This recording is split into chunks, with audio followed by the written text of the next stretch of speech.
How are you this afternoon?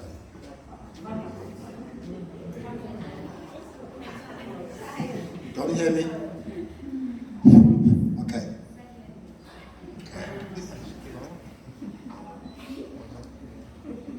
Let me begin by greeting all of you, the family of Star College, the principal, fresh from the box,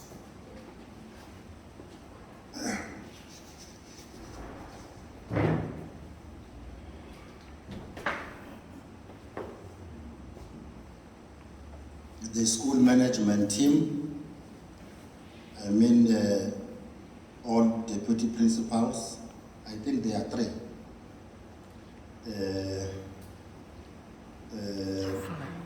And departmental heads or head of departments, the staff. I don't know whether there's a non-teaching staff here, principal.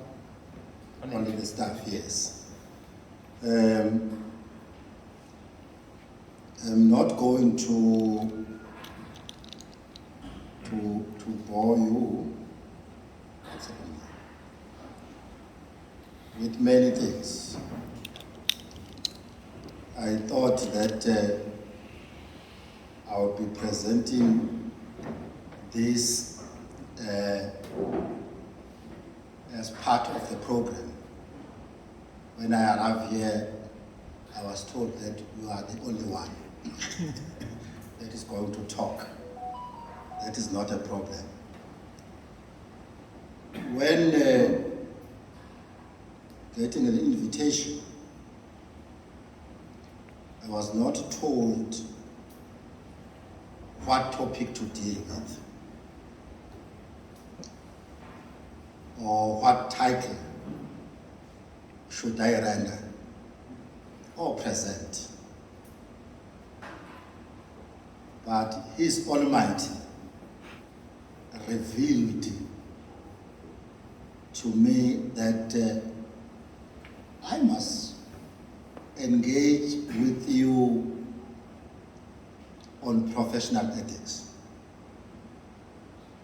Why? Because we are a holistic school. We have got everything in terms of human resource. Even if I chose to engage you on ethics, but it's a matter of reviving what you have. I know that we are driven by conviction. You are driven by determination. You are driven by commitment. You are driven by dedication. You are driven by passion. But from time to time, you need people to come and add value. So, the core business in education and it is to achieve it. That is the title of my presentation.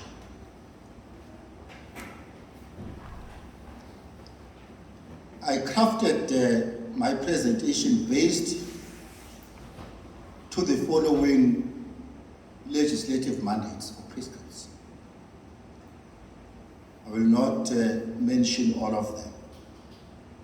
But when I received an invitation from the management, the realization of the mandate one is having came to its conceptualization. Its formation today integrates both that we are the family and that we are in armed to add value in the noble institution of yours. So the measures of ethical conduct we engage today will avert a calamity or catastrophic situation of finding yourself in the mode of working in a white elephant. Every institution, when the visionary people are no longer there, people who came up with the concept document or the founding document, when they are no longer there, irrespective of the period, irrespective of the number of years or what, those people who used to join used to deviate, and the buildings left as a white elephant. So I will start with the core business. The core business is teaching and learning. Therefore, we need curriculum development or transformation, and implementation or delivery is the core business of the Department of Education. Curriculum support is therefore the most critical aspect of school management. When any institution has got a weak school management team, that institution used to collapse. In leadership position, we need strong people that can't compromise the core business, which is teaching and learning. So the essence of the curriculum is detailed there. I will not bore you with its nitty-gritties. I will leave the documents so that you continue reading. But I want to go to the following principle that form the base upon which its deviation became a crime against an African child, or an arguable. Because the word Africa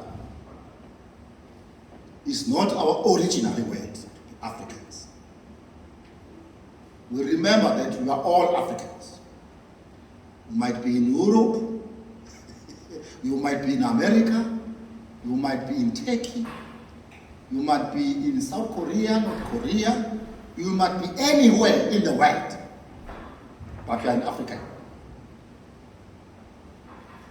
Because we all originate from Africa. Originally, we are Archipelagos, not Africans, because the word Africa came up with our colonizers. When you go deep, dig deep, you will understand the difference between Africa with K and Africa with C. I don't want to go deep on that because it's part of Africology. When you go and start Africology, to start who you are, that's where you realize that really we are one.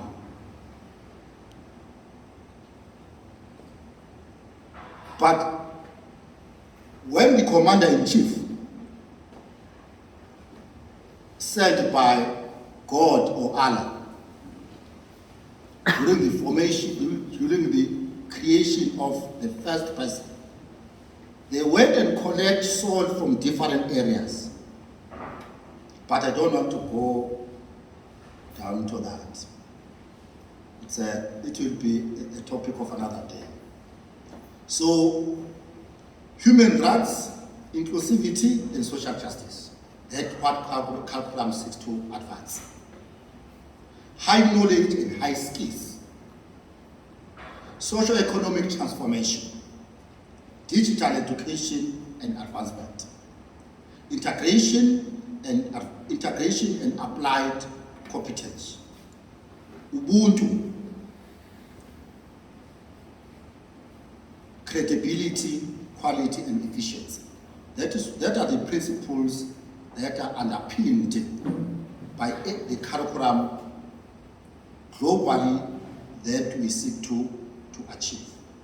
So the institution of Star College caliber envisages two critical phenomena, stakeholders on deck. The kind of a learner envisaged is very important, as you are doing.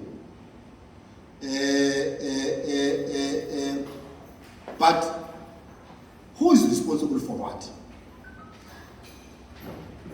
Apart from the principal's function as a head of SMT, he is ultimately responsible and accountable for the smooth running of the school, coordination of curriculum management as a curriculum manager. So, principal is the curriculum manager. In other schools, according to my experience, I am now 8 years in education field, in education fraternity. I've got 8 years now. So there used to be a dispute or a query when principals go down and check learners' exercise books, checking learners' work, checking teachers' work. HODs will say, it's our responsibility. Why principal just willy-nilly or impromptu or unannounced request certain work from the teachers or from the learners? Let us be reminded that principal is the curriculum manager. Teachers are expected to excel on curriculum delivery, a minimum of 7 hours per day. Over above 7 hours, 8 hours are reserved for in-service training and development, as you are doing. So, teacher development or staff development is critical, important, and you are doing very well when you organize such engagements. Ethics in school as an institution. I trust that you will comprehend how ethics play a role in achieving teaching and learning as a core business. Any public servant of every child in his or her disposal must adhere to the set of ethical standards.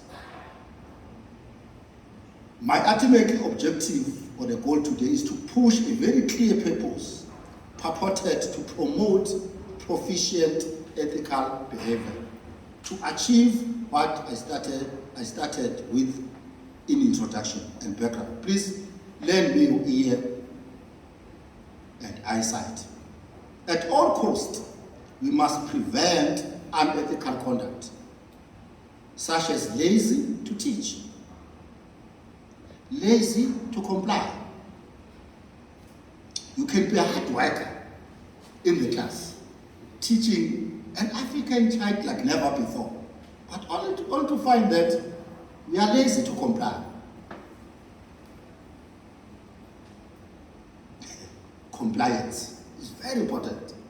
I mean genuine compliance, not complying for the sake of compliance. Because complying for the sake of compliance is called malicious compliance. It means that you do a lip service, but you make your papers to be very good. That is malicious compliance. Lazy to support each other. As a staff, you need to support each other. You need to defend each other. You need to ensure that there are no gossips among the staff. Those who see themselves better than others. Whilst you are in an institution, we are all equal. What you have and what you have accumulated, your wealth and everything, we must meet it outside the school premises. Here, we are all teachers.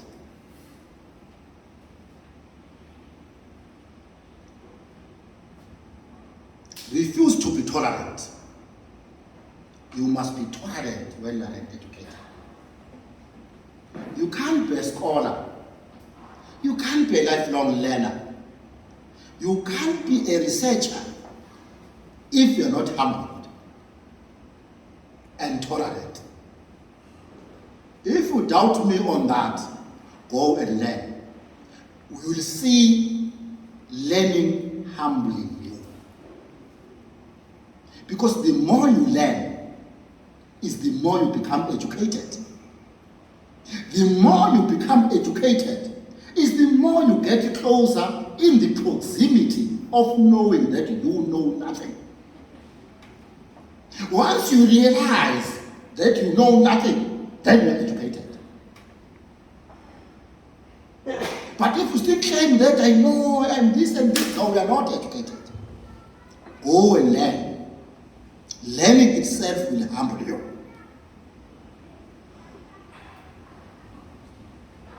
But if you decide in your own space, in your own compartment, you decide to be a belly crawler, you decide to be inferior, you decide to be nothing in the giants of academic renditions, is upon you. My advice would be that sit in the shoulder of a giant so that you can see where the giant cannot see. But if you sit in the shoulder of a dwarf, you will enjoy dwarfism.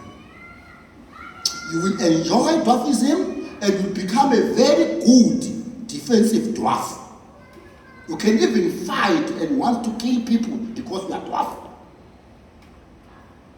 But if you have got information, you have got all the weapons that are needed in this world. Knowledge is everything. Remember, knowledge is not something that is static. Information is not something that is static. Knowledge and information merely change from one form to another. There is myriadity. It means that you must keep on learning, because education is not a static phenomenon. Education is not stationary. Education is not constant.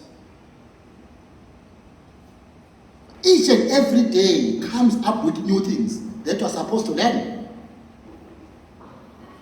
Are you with me, colleagues? Star College, are you with me? Star College educators, are you with me? Yes. Do you understand what I'm saying? Yes. I'm happy. What's happening now? Right?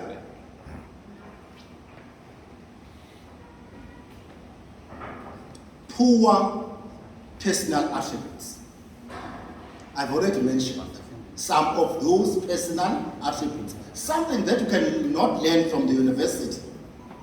Something that you cannot learn from the college or elsewhere. Something that is innate. Then the question is, how do I know right and wrong? How do we know what is right and what is wrong? What is good and what is bad? We all have moral compass that guide us in taking decisions and selection from, or a wide range of possible ways to handle a given situation. In some situations, it may be easy to do the right thing. You know what is right and you know what is wrong. There is no in-betweens or maybes.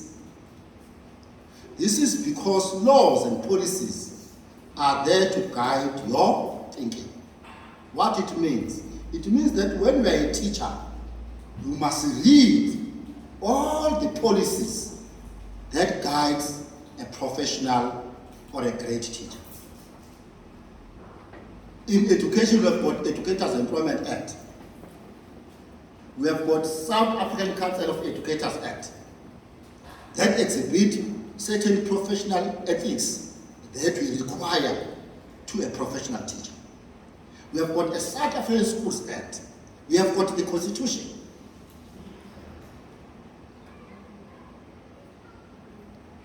So, you have a mandate. All of you, not the management only, all of you have got a mandate, ethics management. What is a mandate?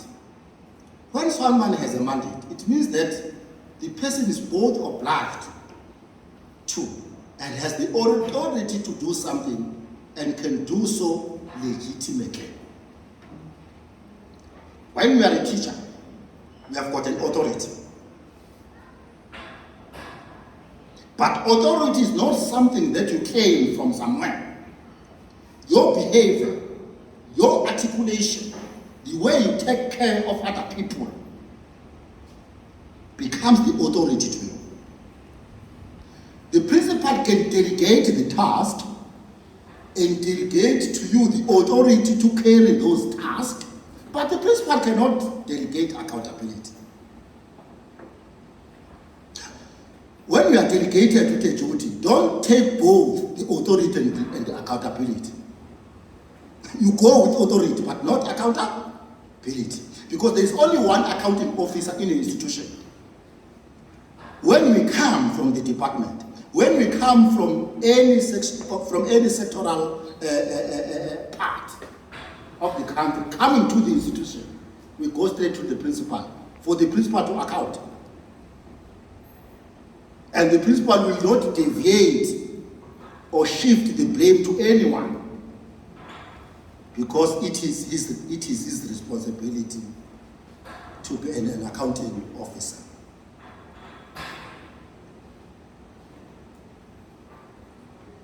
So in order to have a clear understanding of ethics, let us frame some concepts briefly.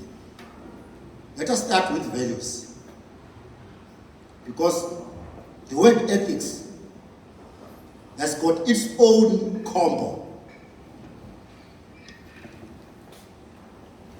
Let me start with values. It describes individual or personal standards of what valuable, important.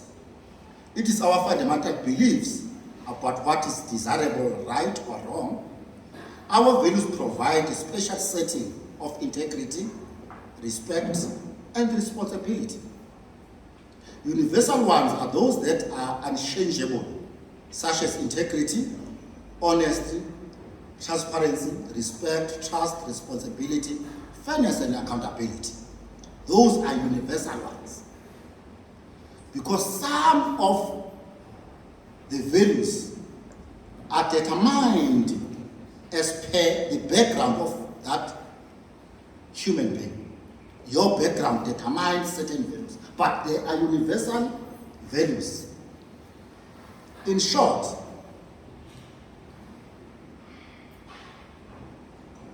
values are guidelines followed to do good to ourselves, society, and to avoid harm to others in the process.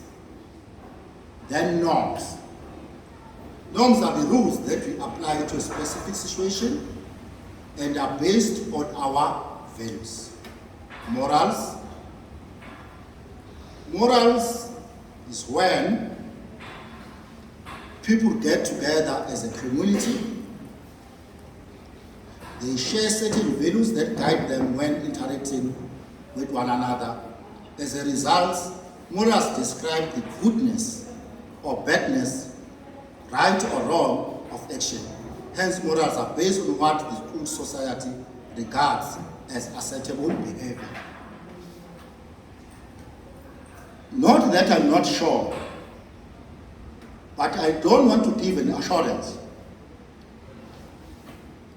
But I assume, in my own independent thinking, in my own hippocampus analysis, that this school must have a particular set of behavior that is expected from each and every individual, that his action exists in this institution.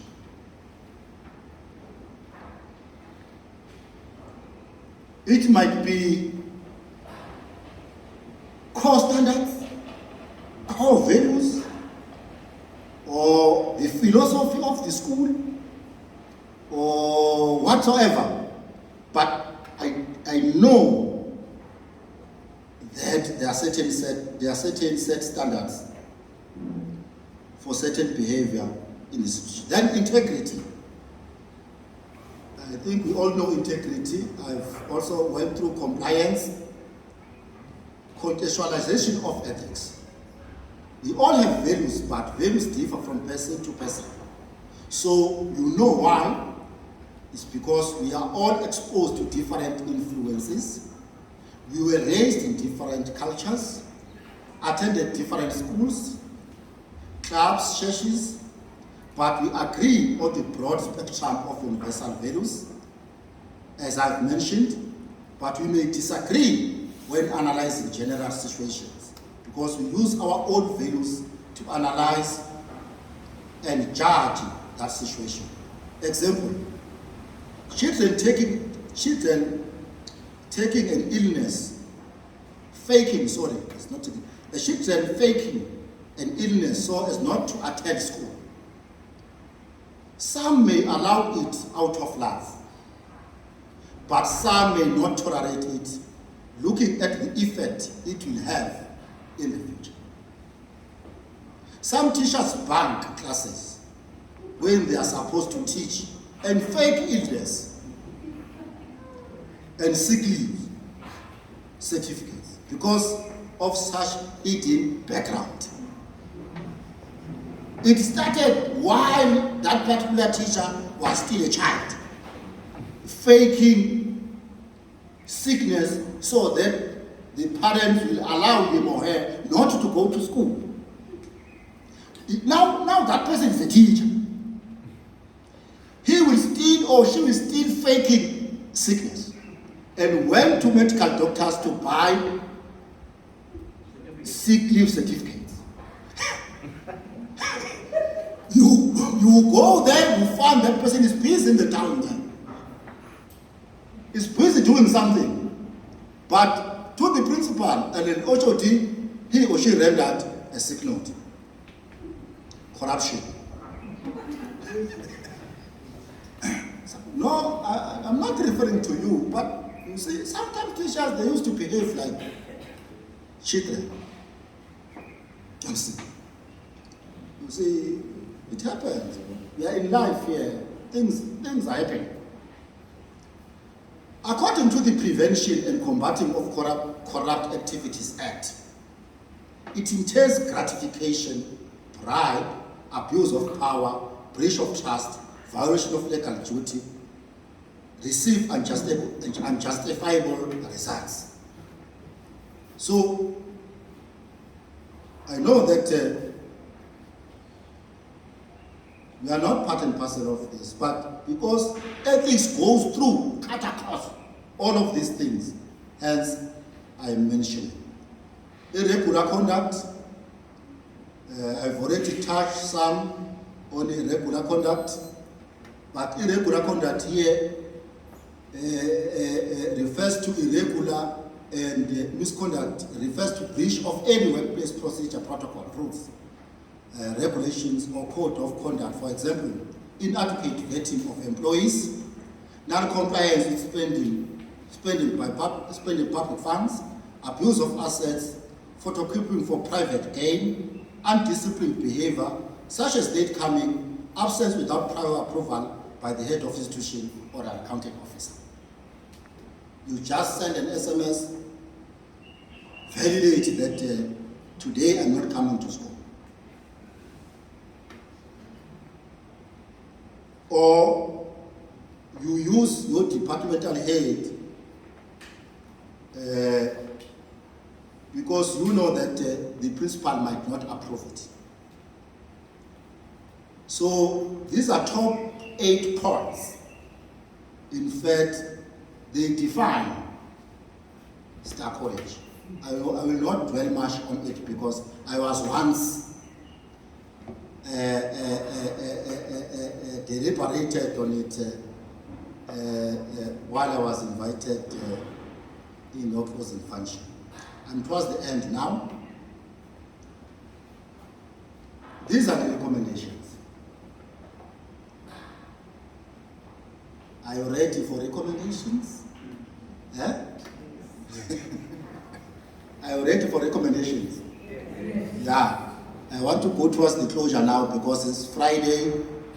Some of you might be engulfed by laziness to say, I must go and do 1, 2, 3. When we're a teacher, when we're a great teacher, you work up until the task or the responsibilities of the day is that time. You should manage your own conduct to stress and anxiety at work under a strict instructional leader. Schools such as Star College has got a lot of pressure. It also commands you to change your lifestyle. The lifestyle must change it. If you are a Hoover, you eat everything. You know a Hoover who eat everything. You want to survive in the schools like Star College. We are still eating cooking oil. You consume a lot of fizzy drinks, acidic drinks. You bulge on alcohol. You eat what is not organic. You will not survive. So it's just an advice that you must change your lifestyle. The SMT should take action against unethical behavior consistently. Ethics must be incorporated in the strategy of the school, like the school academic improvement plan. We are a well-performing institution. You are the best in our province. You are number one. So give yourself a big round of applause.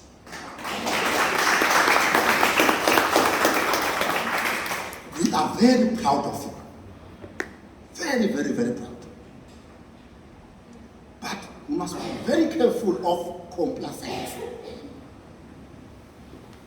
We must be very careful of complacence.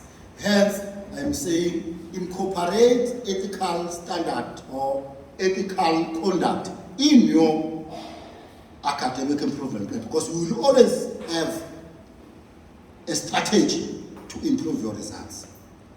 State all the values that guide practice and conduct clearly to avoid misinterpretation.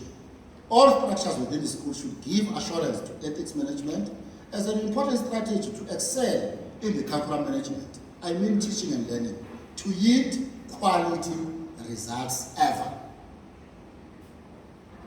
Incorporate ethical management in whatever that you are doing.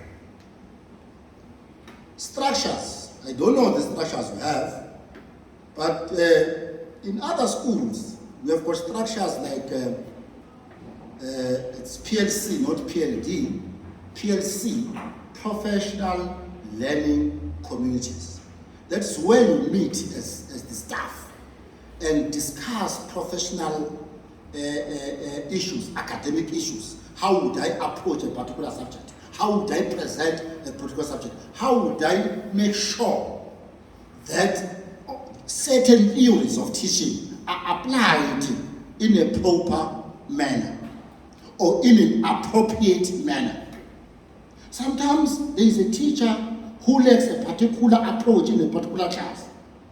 You went with him or her to his class and you present a lesson accommodating a particular theory, like Kuzulini-Vygotsky. Kuzulini-Vygotsky is relevant, but in bigger classes. But we have got small classes. But it's relevant to bigger classes. Because teachers must know what theory he or she is applying when he or she is teaching. And you must know your class. And you must understand your class. And you must know each and every child in that particular class and why that particular child is sitting in a particular seat or a chair.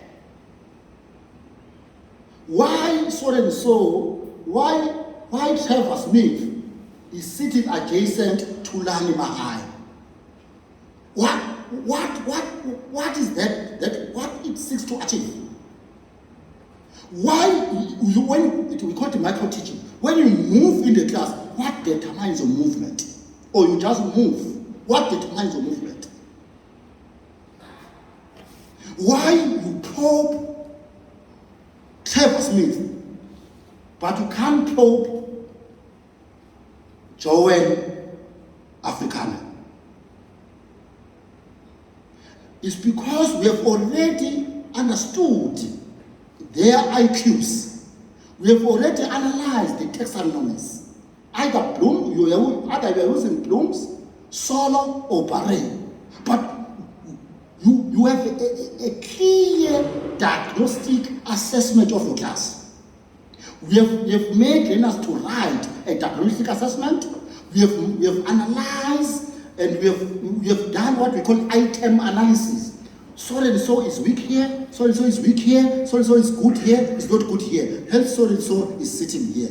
Because I want to deal with a particular weakness to so and so. Because when you teach and you apply a blanket approach, you will find it very difficult to make your learners pass.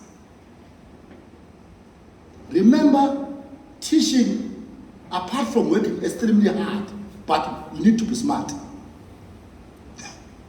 You need to be very smart. You can be a hard worker, but if you're not smart, you can teach 24 hours, but the outcomes at the end becomes poor.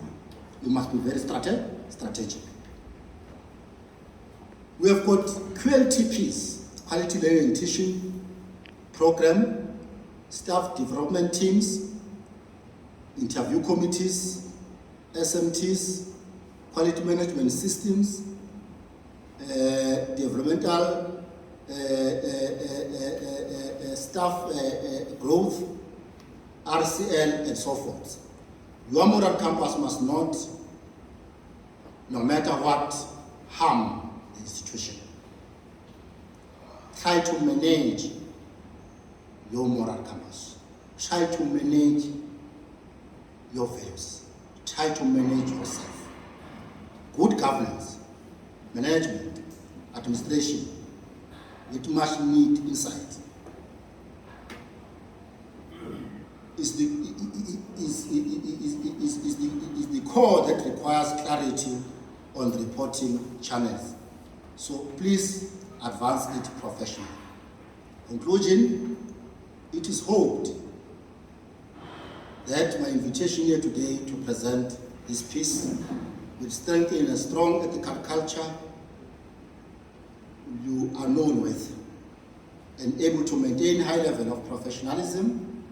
This will impact positively on the trust by the community, and learners' behavior will follow the suit. Without strong ethical culture, this institution of excellency will be history, vanish to its non-existence. Authentic ethical leadership and concerted effort to actively manage for high standards of professional ethics will lead to healthier work relationships, more fulfilled public servants, and improved learning outcomes. I salute with tribute. He deserves the principal of such an initiative. This is in fact trying to pull all educators to move in the same direction. I thank you.